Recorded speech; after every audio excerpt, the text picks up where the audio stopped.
all the indigenous Igbo communities the outside the southeastern zone.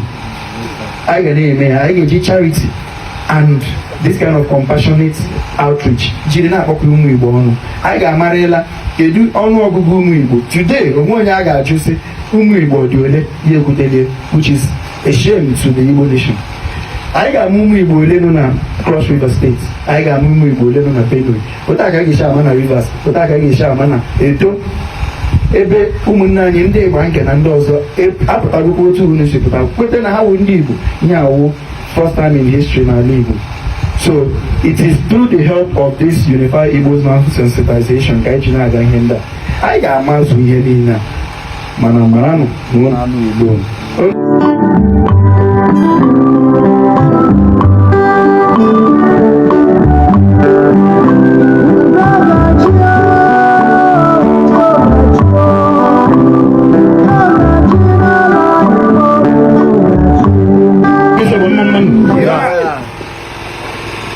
Ataki sobo mamman. Ataki sobo rienu. Ataki sobo nganu. Sanu. Ozonu. Ava. Ava. Ava. Anu mekelunu. Obioma chinu. N'ihi na asị na ihe kwuru ka a na-eme. Ihe awụ exactly ofu afọ, that is 1 year, the Ndi Igbo Cultural and Social Enlightenment for Unity Foundation through the Unified Igbo's Now movement anyị bịara na Obubra local government area n'obodo ndị ISOBO na Cross River State. Anyị bịara ụfọdụ ndị mgbe anyị batara obodo a for the first time, ahụkwara m ụfọdụ ndị ichie n'ebe a. Ụfọdụ aghọta ihe a bịara, mana ihe m ji kwuo na ihe anyị kwuru ka anyị na-emewu, anyị bịara akpọga anyị n'ebe ndị ọtaka na-ekute mmiri, mana bifo akpọga anyị ebe anyị guzo jụọ kedu ihe ụmụ Igbo, kedu ihe ala Igbo ga-emere ndị Igbo nọ na Cross River State. Agwa anyị na ihe nsogbu mmiri na mmiri na-ara ahụ n'obodo a. Mgbe anyị kwere nkwa sị na anyị ga-enye mmiri, onwekwa ihe anyị ji aka, mana ihe anyị ji bụ nkwa Chukwu, mara na ihe ọbụla onye Igbo tinyere obi ya na ọ ga-eme ya.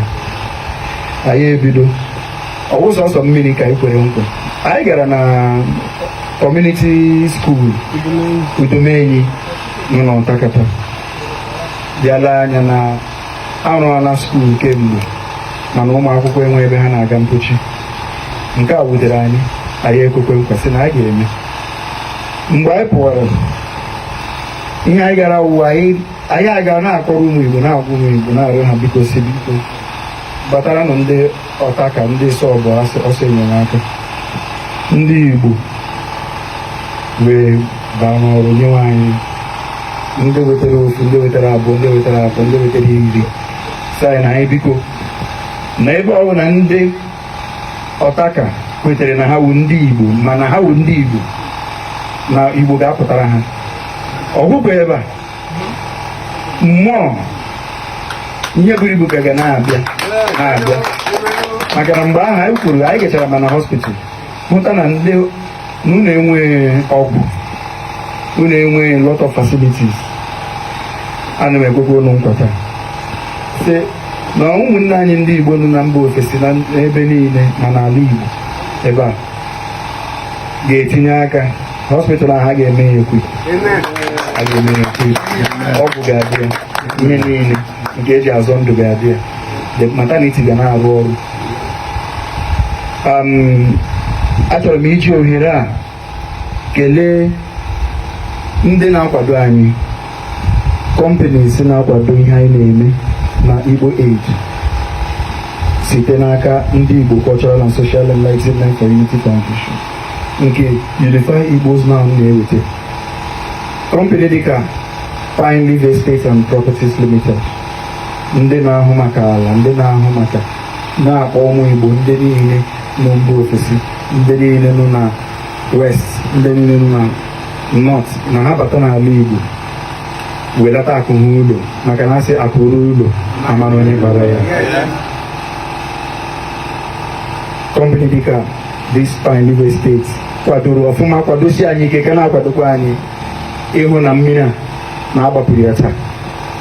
And the CEO of this company wụ Bishop Dr. Onyeka Nzekwesị, nke ụbọchị ole na ole na-abịa abịa, ọ ka ga-echi, ọ ka ga-aga n'ogo Archbishop Onyeka Nzekwesị.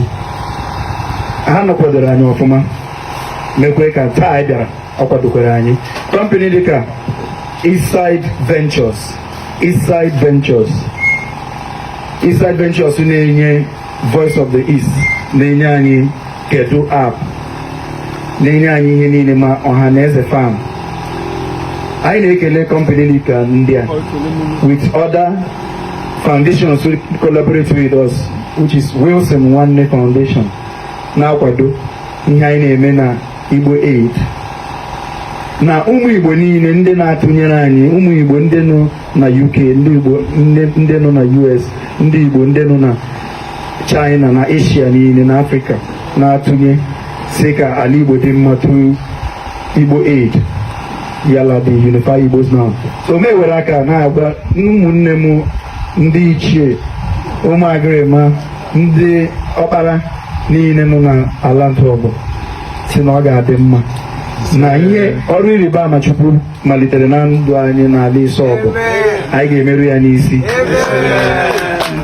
Anyị na ike nke Chineke na the campaign anyị na-eme, ala ISOBO adịgo recognized na the whole of Igbo land and also Nigeria. Unu ga-atadebe ahụhụ. The government will hear the cry.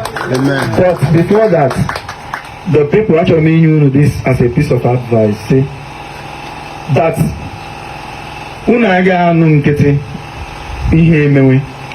Ana m challenge the young youth, ndị ntorobịa, ndị ọkpara ala ISOBO, ka unu bido the sincere and peaceful agitation, ka ahụ that na the political landscape of ISOBO unu na Obubra local government, but na ọ ga-adị mma na unu, maka ihe a na-achọ ka Igbo kpakọta ọnụ, Igbo kpakọ ọnụ wụ ihe anyị na-aga through Unify Igbos Now.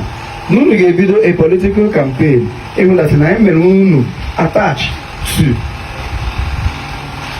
Ebonyi State, so that anyị Igbo ga-adị within, ụmụ Igbo ga-agbakọ ọnụ, because very soon a ga-agụkwa census. Anyị ga-achọ ịma ndị ISOBO dị ole, ndị ISOBO a ga-agụ ha n'ọnụ ọgụ ndị Igbo ka a ga-agụ ha n'ọnụ ọgụ ndị Obubra. Ihe agba ajụjụ unu ga-ajụ onwe unu, maka na asị Igwe bụ ike, Igwe bụ ike. Ọ bụrụ na agụ unu n'ọnụ ọgụgụ ndị Igbo, ezigbote ihe ga-abịara unu, mana agụ unu as minority, agụ unu represent onwe unu as minority, ọ ga-awụrụ unu a problem. The political future ga na-adị against you with that. But this is the new era nyere ụmụ Igbo niile n'ebe niile ha nọ. Ọwụsọsọ ebe a ka anyị na-esend our mission, ọwụsọsọ ebe a ka anyị na-eme our campaign ka akpaka Igbo. Enwere ndị Igbo nọ na Benue State, unu dị aware. Anyị na-agakwa ebe ahụ, ndị nke ahụ ha nwekwara challenges unu a. N'ike nke Chineke, n'ike ụmụ Igbo niile, anyị enyewego ha ọkụ. This company m na-represent ekwego ha nkwa na a ga-enye ha about transformers batara ha ọkụ, and which by the grace of God a ga-emekwa ụtọ ahụ ebe a. Anyị ga na-eme ụtọ ahụ na all the indigent Igbo communities the outside the southeastern zone. Anyị ga na-eme ya, anyị ga-eji charity and this kind of compassionate outreach jiri na-akpọkọ ụmụ Igbo ọnụ. Anyị ga-amarịla kedu ọnụọgụgụ ụmụ Igbo today. Onwe onye a ga-ajụ sị ụmụ Igbo dị ole ya ekwutelie, which is a shame to the Igbo nation. anyị ga-amụ ụmụ Igbo ole nọ na Cross River State, anyị ga-amụ ụmụ Igbo ole nọ na Benue, otu aka ga-esi ama na Rivers, otu aka ga-esi ama na Edo, ebe ụmụnne anyị ndị Igbo nke na ndị ọzọ apụtagokwa otu unu si pụta kweta na ha wụ ndị Igbo. Ihe awụ first time in history n'ala Igbo. So it is through the help of this Unified Igbo's Now Sensitization ka anyị ji na-aga ihe ndị a. Anyị ga-amazụ ihe niile a, mana maranụ n'Igbo onwe ihe wụkwa mkpa unu, ihe na-esiri unu ike taa, detuo ya bifo maala m werekwa ya n'aka mekwe kampen nye ụmụ Igbo, a ga-eme ya. We are not going to rely solely on politics or political promises. No. Promise I better make this is individual help. This is a sensitization I do. That is to tell you that now Umu Igbo is now looking after their own. The census of Nigeria will come. Nde ISOBO or Gago as a minority or Gago as a part of Igbo nation. Thank you and God bless.